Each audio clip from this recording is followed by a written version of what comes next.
Hivin and Vibin with Dr. Bibi. Hi, folks. We are back again with Hivin and Vibin with Dr. Bibi. And this program, we are talking about how do you lead. So I have with me Cathy Domoney. Cathy Domoney is a transformational leader. She is a trauma-informed coach and the founder of the Backyard Peace Project. We have a lot to talk about. Backyard Peace Project is a global movement dedicated to creating inner peace, stronger families, and more connected communities. Wow, we are talking about the entire sociological structure here. So, with that, with over 20 years of experience, Cathy has guided high achievers, corporate leaders, and entrepreneurs through burnout, stress, self sabotage to uncover their highest potential. Cathy is a sought after speaker, stress and self is a I'm very sorry. Cathy is a sought after speaker, best-selling author and a media contributor known for her authenticity, compassion and profound results. As a mother of five and a mission-driven visionary, she blends lived experience with innovative tools to inspire meaningful, lasting change. This is so amazing, Cathy. There's so much to talk about. I would love to know more about the self-sabotage bit, the burnout and stress bit, and of course your projects. So welcome, Cathy, to Hivin and Vibin with Dr. Bibi. How do you lead? Thank you for having me. It's wonderful to be here. Lovely. Cathy, let me begin by asking you, there are lots of questions in my head, but what I would really like to ask you first and foremost is how did you begin the coaching bit? Well, to be honest with you, it was really a deep dive into trying to understand myself. So lots of anxiety, lots of depression, some level of trauma. And over the years, and I'm talking decades, I would come to a roadblock and think, that's really interesting. Why have I got this roadblock? Because I'm pretty switched on. I'm pretty self-aware. I'm pretty confident. But there's always those stumbling blocks that we all face. And so I dug into more and more psychology and behavioral studies and sociology and all of those things to try and understand human behavior, particularly my own human behavior. And especially when I became a parent as well, I really became aware that I didn't want any kind of trauma that I had from my childhood and upbringing to trickle down through my parenting. And so that's when I started studying to a whole new level because I wanted to parent from a clean place, which led to me wanting to lead from a clean place. Oh, parenting, another major topic that you pick up. Cathy, you're picking up so many topics. Let us now then ask you the first question on when did you realize that you were a leader? I didn't. It's a role that expanded in front of me one step at a time.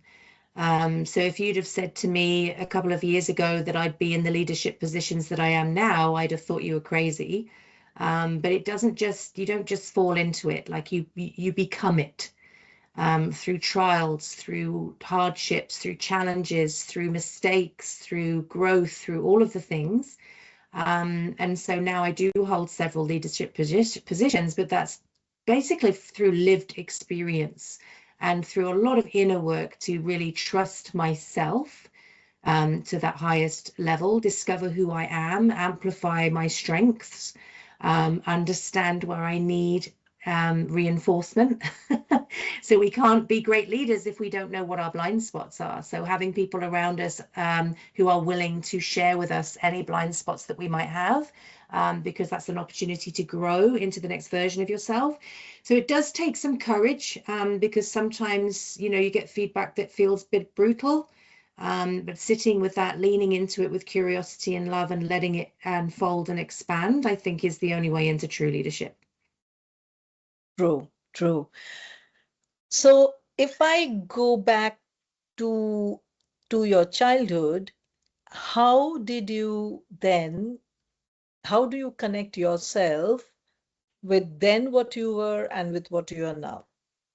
Well, I grew up as the youngest by a decade in my household. And so I was at a disadvantage with life experience and that sort of pecking order in a house. I was at the bottom of the pecking order. And I discovered very early what narcissism was, what it looked like, how dangerous it could be to live in that environment.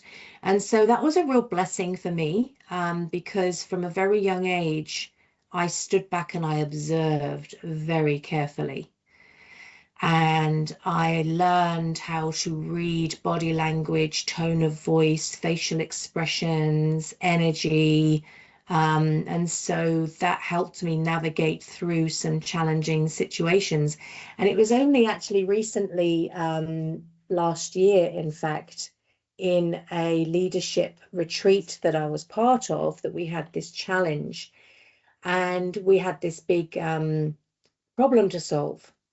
And we were all in this group. I was in a group of leaders. So we're all peers, you know, top of our game, doing great things in the world. And we love to get together and celebrate each other and support each other. And what I realized was, I didn't realize till I reflected back on the activity, but when the activity was happening, I stood back and watched for quite a long time. And I was watching everybody who were fantastic at gathering the clues of what needed to be done, right? Because it was this problem solving team activity. And so I just observed for the longest time. I didn't do anything but watch. But as they were picking up the pieces of the puzzle, I was able to put it together. And so I was able to say from that observational point, this needs to do this, that needs to happen here, we need to turn this here, da, da, da, da, da. Because I'd observed all of them, all of those brilliant minds picking up these pieces of the puzzle. But my mind, because I'd kind of removed myself from the situation and just observed, was able to put the pieces of the puzzle together.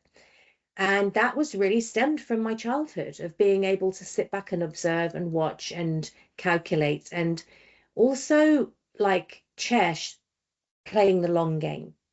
So you can see all of the things and you know not to react, you know to respond from a very young age. And so oftentimes the times that we find the hardest to live through are the biggest blessings in our lives because they take us down a certain path. Oh, you have opened a lot of emotions and a lot of my memories as well, because I'm the youngest in the pecking order too. So I get, I really understand what you're saying and what you are sharing with us. Tell me, Cathy, so let's do it chronologically. So now we have covered your childhood and how you developed yourself. Then what happened? I met my husband when I was 17, so 31 years ago. So I'm revealing my age there. I'm still a young spring chicken. I keep thinking we're mind, but if I start adding the years together, it's quite a lot. And he changed my perspective of a lot. So an outsider coming in, he realized there were some power imbalances. He realized some of the stuff that was going on, and he sort of uncovered that for me. And we've been thick as thieves ever since. So we're very strong couple, very strong marriage. Very, very happy, which I'm very blessed to say, especially after all those decades. We've lived several lifetimes together in different countries, continents, experiences, etc. And so then we got married, we had children. And then when I had my first child, I was very severely bullied by my head teacher, it's what we call them in England, because she was quite annoyed that I had got pregnant because she had big plans for me in management. And it became quite intolerable, the work environment. There was a lot of bullying, a lot of passive aggressiveness, and I did not cope with that very well at all. I was actually unable to drive past a school, any school, for 3 years. It affected me so deeply. And so that was my first real big leap. I had seen counselors before because I thought this isn't the way to be in the world, but I'm not sure what is. So from quite a young age, I was seeking out professionals to go, what's the jam? Like, what are we doing here? Like, what's the thing? Like, I don't think this is it.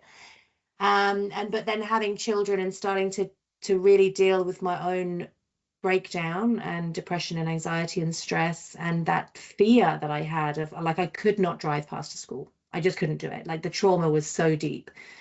And so I started studying counseling and hypnotherapy and coaching and just trying to dig my way out, really. So that was really the beginning of the journey. And then every experiences I've had since, especially becoming a parent, and once my children were diagnosed as neurodivergent, that took me to a whole new level, because I was like, I'm not the parent that they deserve or need right now. I need to sort my stuff out. I need to face what I've been hiding from and deal with it so that I don't pass it down. So this entire growth seems to have been, this transformation has been very organic, and it has been how you have responded to what life has served you and how you have chosen your intentions to move in whichever path that you chose. And that's what I'm getting from what you're telling me now. And as you share this, the question that comes then is this why you founded the Backyard Peace Project? Well, it's a combination of things. Number one, I believe in the good in people. And I believe, I am that I am. Which means to me, if I was faced with those same circumstances that you have been faced with in your life, am I capable of behaving in that way, responding in that way, doing that thing?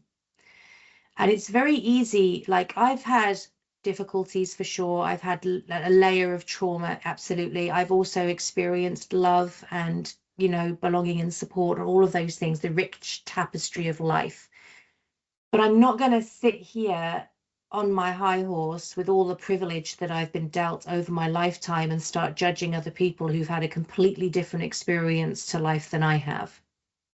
And I'm a great believer in that. I feel like we need to take the bricks that we're given and build bridges, not walls. And so I feel we need to lean in with curiosity and love and understanding to understand each other's experiences, because I feel like a lot of conflict is birthed in misunderstanding. And if we actually understand each other to that next level, I do feel that there's a chance of building bridges, of understanding, because I do think as well, guys, we're in this period of time of divide and rule, right? We're pitted against each other to distract us from what's happening at the top, where problems are stemming from. And I feel like if we can actually just lean in and look for the reasons that we're connected rather than the reasons that we're offended, I think we'd be a phenomenal, formidable force. So what does the Backyard Peace Project do? It's a safe place for people to come and land. We're actually launching the big platform in February. And we've been building it for 12 months. So there's so much love and intentionality and dedication have been poured into it. And it's a safe place to come and land. And number one, be part of a community that is heart-centered, that is interested in connection, that is interested in cultivating world peace. And world peace starts with us. It starts with the peace within ourselves. It starts with, how are we behaving in our own backyards? How are we dealing with conflict? How are we dealing with hardship? How are we dealing with hurt? And again, we can't sit in judgment. So I can't sit to somebody and say, well, you responded very badly there. Because what are your triggers? What are your traumas? How can we support you in dissolving and healing your triggers and traumas so that you are in a position where your nervous system can respond rather than react? So it's very much a place where you can connect with like-minded people who are heart-centered and believe in the bigger vision, but also it's an opportunity to connect with people who are not like-minded, with the intention of making those connections and having that deeper level of understanding. Right. It connects absolutely with what your philosophy is what I'm getting, and I can see that it has a lot of deeper meaning and its vision is huge. Is that why you started off with the impacting 1,000 women with She Talks? Well, the impacting the 10,000 women has sort of grown alongside She Talks, so alongside the Backyard Peace Project. So Julie Deschamps obviously is an amazing visionary, and she's very passionate about empowering women. That's very much in alignment with my mission. So we met and we instantly hit it off. We're like soul sisters across the pond, which is beautiful. And she's very dedicated. She's very passionate, very loving, very heart-centered, very generous. And so she's gathered these leaders to impact. Our goal is to impact 10,000 women over the next 12 months. Because we need to close the gap, because we need women to have financial independence, financial literacy, emotional healing. We need them to find their voices and use them. We need to stand together in a sisterhood, and it's just time. And it's not an anti-men movement. We love men. There are lots of amazing men involved in She Talks and the Backyard Peace Project, but we are tired of the unfairness and the injustice. And so it's a time to come together and use our voices and our powers and our skills for good. I agree. I agree with how Julie manages the She Talks and how she has envisioned She Talks. And the fact that you are bringing them together, and bringing your own vision together with how She Talks is proceeding is a huge way to actually create a massive impact on a lot of people, on a lot of women. If I don't say only women, I think with women, you also impact the men and then the families and then the community. So this is not only going to impact, if it is impacting 10,000 women, it's going to impact at least 50, 60 more thousand people, if not 100,000 or even more. So that's the beauty of the project. That's what I say. Let's talk about how you got your experience, your 20 plus years of experience, which has helped you to guide high achievers and corporate leaders. Well, I think like through all of the experts that work in my community, it's lived experience. And I think that brings a layer of richness to coaching when you've actually lived it, when you've been in the trenches, when you know what imposter syndrome feels like, you know what anxiety feels like, you know what depression feels like, you know what trauma feels like firsthand. I think it just brings a depth to the conversation that goes beyond the academic. I mean, for me, if I want to go and visit Greece, I want to speak to someone who's walked the cobbled streets, smelled the spices in the air, felt the sun on their skin, experienced the culture, met the people, seen the vibrancy and the gorgeousness of that culture. I don't want to talk to someone who's read the guidebook. Like, I can read the guidebook. And so I feel like, I'm a very intuitive coach, so I'm a very spiritual person. I do feel like a lot of the success in my coaching, in my life, in my business is completely divine. Nothing to do with me. I'd love to take all of the credit, but I can't, because there's definitely a greater power at work through me, which I feel is a privilege and a responsibility. And so, yeah, I feel that basically I've built my career off of my personal life, which is quite unexpected. But it has worked beautifully and organically, which is, how, a flower doesn't strain to grow. It will grow in between the pavers. It will grow from underneath stones. It will grow wherever it wants to grow.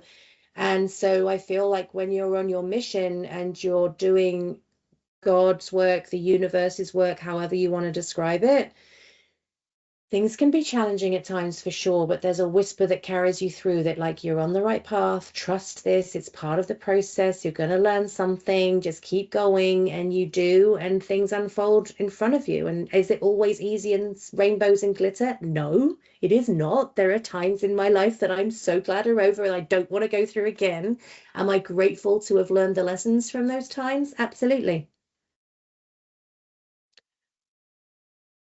So I'll go back to that statement where you said that you have actually made a career out of your, personal life, and that is how you have developed as a coach as well and as a leader. So let's try and understand what are those learnings of being a mother of 5? What are those learnings of being a wife or a partner or a friend to a person who's been in your life for so many years, decades now? And how does that, how do those learnings then get imbibed into your coaching? Well, understanding that I am perfectly imperfect. I think that progress is stopped and halted in so many people because of perfectionism, or because of the way we want to be seen, or the way that we're worried about being received. And I suppose the time that I really fell into authentically being myself and saying no and having boundaries and all of those things that we tend to, as women, we've been conditioned into not doing that because we're seen as difficult or rude or challenging or whatever it is. I think it's really important to step into the authenticity of who you are. And, you know, being a mother to these kids, my husband's only been home 12 weeks a year for the past 11 years because he works away. And so I had to pull out all of my resources. I had to do my work. I had to show up, not like lone parents, like solo parents are heroes to me. Single parents that are doing it on their own are, to me, incredible and phenomenal and heroes, because they take the whole burden of 2 parents. I've been a solo parent 3 out of 4 weeks for the last 10 years, but my husband's been out earning, so I haven't had that whole financial pressure because there's 2 incomes coming in. You know, and he's always there as my partner. He's super supportive. You know, he's always at the other end of the phone. If I phone him, he's there. So it's not the same kind of burden. But logistically, when the children were little, it was really, really tough. You know, we're immigrants. We didn't have any family support. My children were nonverbal until about the age of 4 with their autism and ADHD, which meant that how they experienced the world as well was very different. And they used to have like big sensory meltdowns, which other people did not understand from the outside looking in. So it was quite isolating and lonely for me as a parent. But it also gave me the opportunity to grow and do my work and become very self-reliant, which is not always a great thing. Sometimes you have to remind yourself you can ask for help. Like, it's okay to lean on people, but because of our circumstances as a family, we're very self-reliant. We always approach each challenge with the intention of finding a solution rather than focusing on just the hardship or the difficulty or the upset or whatever. It's okay to have a day to wallow. Like, sometimes I'll have a day to wallow and I'll stay in bed and think, oh, I'm just not doing it today. I think it's good as well to experience that and allow yourself to experience that. But then you get up the next day restored and ready to go. But I feel like, you know, each relationship we have in our lives, whether it's our marriage, whether it's our parenting journey, whether it's our professional lives, you have to enter into that with intentionality, clarity, and calm.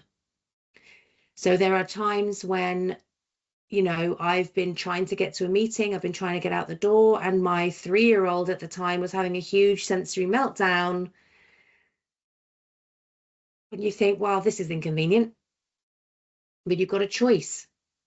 You either embrace that moment and show up being fully present, the most calm that you can be, and meet them where they need to be and de-escalate the situation, or you can try and force through this sterile agenda and escalate the situation. And I mean, obviously, if you're going out the door to catch a flight, that's not ideal, but anything else can be rearranged. What are your priorities? And I know that's easy to say, but I remember one time when I just started really cranking my business to the next level, I'd managed to organize a Zoom call with incredible leaders worldwide, like amazing. And then my son gave me this handwritten, colorful invitation to go and build a boxcar with him at school. And I'm like, I can't get that moment back. So I contacted all of these amazing leaders that I was so excited to meet and said, terribly sorry, sent them a picture of the boxcar invitation and said, my son has invited me to go and make a boxcar so he can race it around school grounds on this particular day while we're having this meeting. Please feel free to go ahead and record it for me, or we can rearrange. And they're all being parents. They came and they said, go and make the boxcar, we'll rearrange, right? But it's in those moments, what do you choose? And I'll never get those times back with my children. He'll never be that age again. And I've got the photographs. He was absolutely beside himself excited that I was there with him. You know, so what are the priorities of your life? And that looks different to everybody. I'm not dictating how you should parent. I'm saying tune into what your values are, your ethics, your standards, your guidelines, your boundaries, and live from that place. Right. I totally agree on the prioritizing thing and the fact that you have to know what you want to really give your importance to and at what time. I think the time factor is the most important factor. You can't do it later. You have to do it then and there and to choose the right thing at the right time. Totally, totally, you know, I reciprocate so very well with this.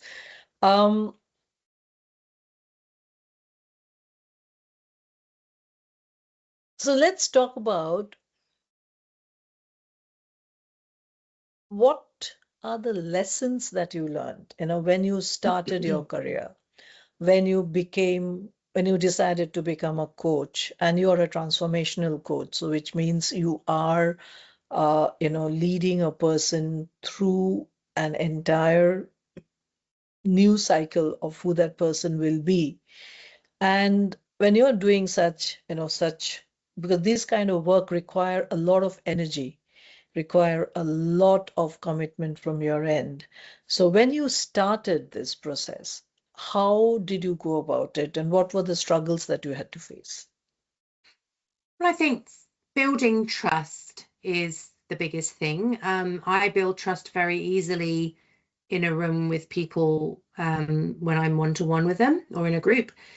But, you know, there's so many personalities online, and, you know, the coaching industry is a little saturated and, you know, unfortunately unregulated. So somebody could be a plumber last week and a coach this week. You know what I mean? Like there's no regulation, and that's why I'm actually voluntarily registered with a regulatory board so that people can see that I am who I say I am. I have the qualifications that I say I've got, and I've got the experience that I say I've got.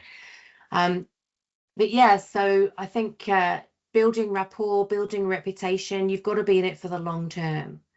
So, you know, you get the referrals, you start doing good work, you're dedicated to your clients, and so the word gets around that you're a good person to come to. And I was at an awards event on Friday. I was very lucky to be the recipient of an award, which was wonderful.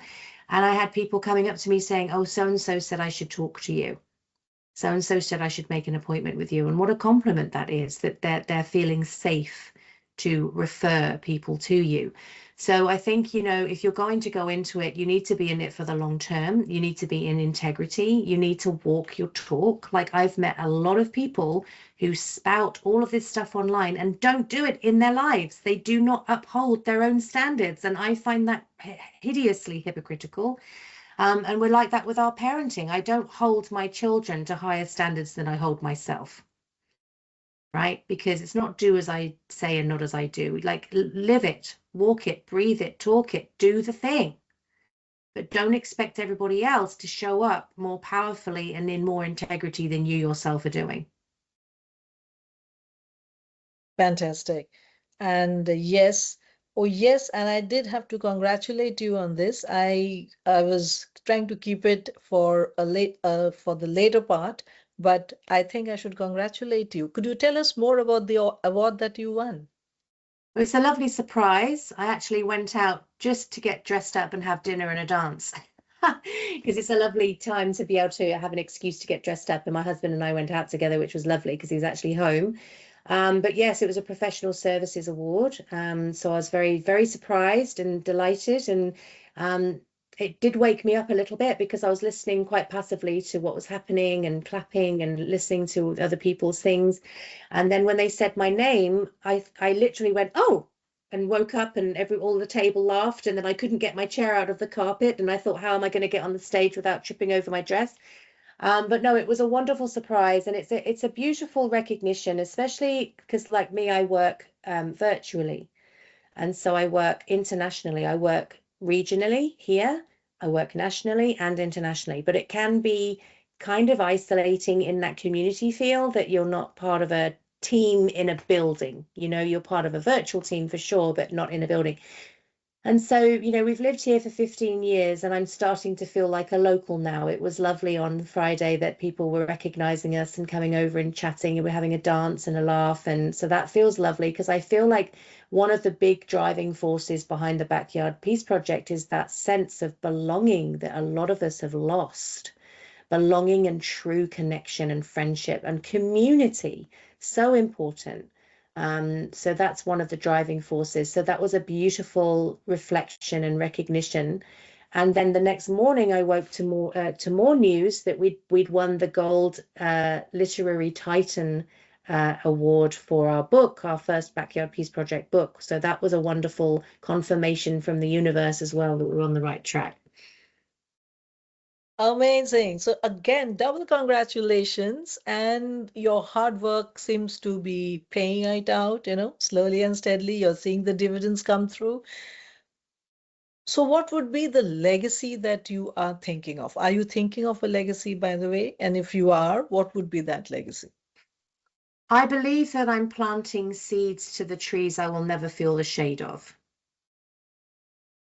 So I believe that it is your birthright to get access to great financial support, medical support, and educational support. And I feel like every child that is born in the world, that is their birthright to have access to that. I feel like, if coming from England, there's a real class system in England. Where it's old money and then, you know, new money and then no money. We've definitely got the class system, and I just feel like there are so many incredibly talented, gifted, skilled people in the world that are not given the opportunity to step into their full brilliance because of where they were born.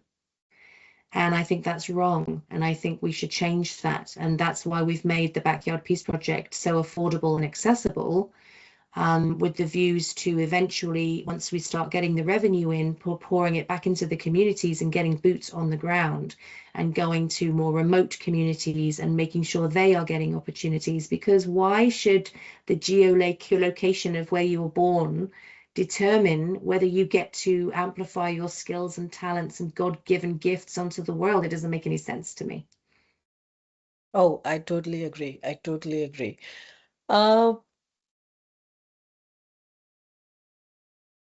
While doing, you know, 5 children, an absolute successful career,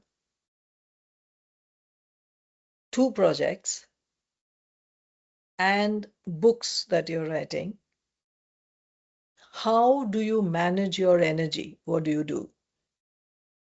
It's a carefully walked path, because I'm somebody that's so passionate about what I do, I can very, very easily go to burnout if I'm not careful, because I absolutely love what I do. And that's the passion is what carries me through the tricky bits and the tired days and the not feeling it days and all of that. The bigger vision and the passion and love I have for this project really carries me through. And the people that are surrounding me are just exceptional people. You have to have some boundaries. I think there's a misconception that being a good person, being a loving person means that you're a doormat. I do not align with that philosophy at all. I am very loving and very generous, but I'm very fierce as well. So if you start pushing my boundaries or stepping over them, you will have a firm conversation with me, because I don't do that. And I think it's really important for people to understand that to lovingly assert your boundaries is not only a gift to you, it's the gift for the people around you learning what boundaries are. And those people that are fighting against them are the people that need them the most. So I think boundaries is really important. I do clear family time. I do step away from the business. I do prioritize my health. So I have 3 autoimmune diseases. And so if I feel like in my body, I also, I don't know whether you've seen my journey online, but 15 weeks ago, I made a radical choice with my health because my health was very bad. So that's one of the rabbit holes I got down, and I was neglecting myself and not even realizing it really. And I've changed my health radically since then. There's a massive, massive difference in my appearance and how I feel in my body, which is great. But I feel like this is a time, and I notice women of my age, ridiculously young and, youthful. I find they're all reaching this point. And I was having a discussion about this. I can't remember who the other day. And it's like we've reached this point of having a lifetime of sacrifice and service and looking after everybody else and pouring our love and investment and everything into everybody else. And we reach this moment where we go, and now it's my turn, not to the detriment of everybody else, but I'm actually going to prioritize myself.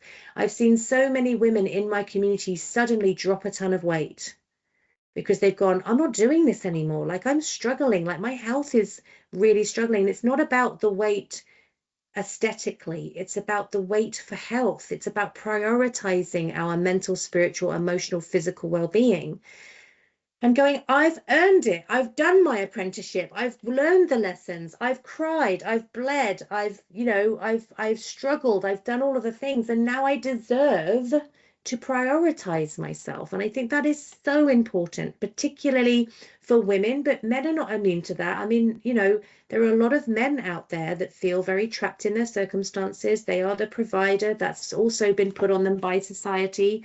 Often to their detriment. Often there's depression. Often they're stuck in jobs that they hate because they want to provide for their families. So none of us are immune to it. But I just feel like we need to support each other. We need to open different pathways for each other. We need to understand we're here to experience joy. Like, we all have an expiration date. We don't know when that is. I've had a close call with mine. I'm very, very grateful to be here. I write it in my gratitude diary every single night. I am so grateful for my life, regardless of what the external circumstances have shown me that day. I'm lucky to be here and be experiencing it.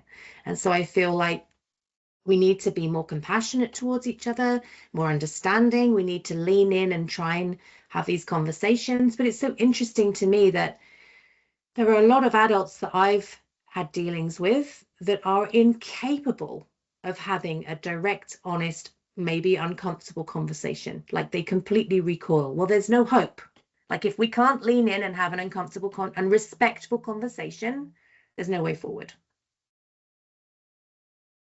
Oh, respect is one more factor that I think is very important, along with trust.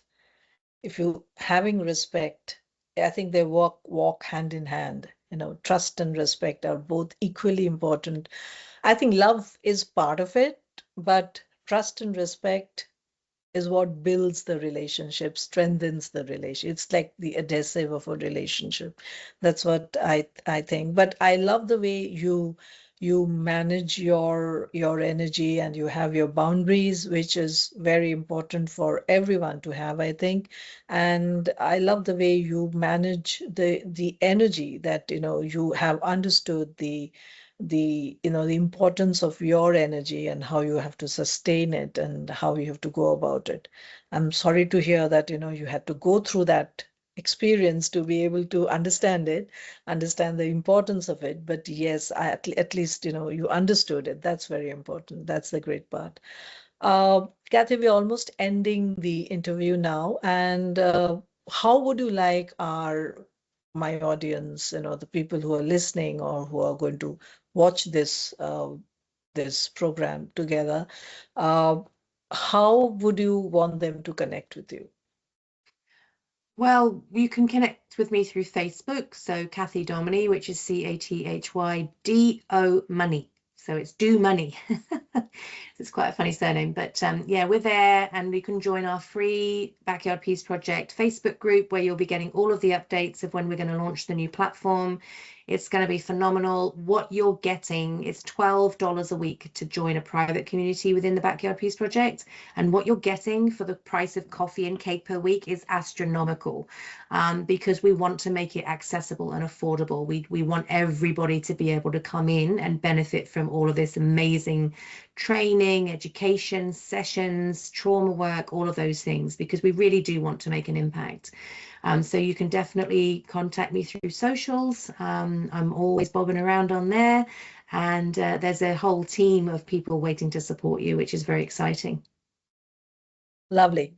So now you know how to get in touch with Cathy. And Cathy, once again, I'm sure you know the knowledge that you have shared with us, your insights, your experiences, you have actually empowered my audience and my listeners with your wisdom today. Thank you very much for being part of Hivin and Vibin with Dr. Bibi. How do you lead? Thank you so much for having me. Lovely. Thank you so much.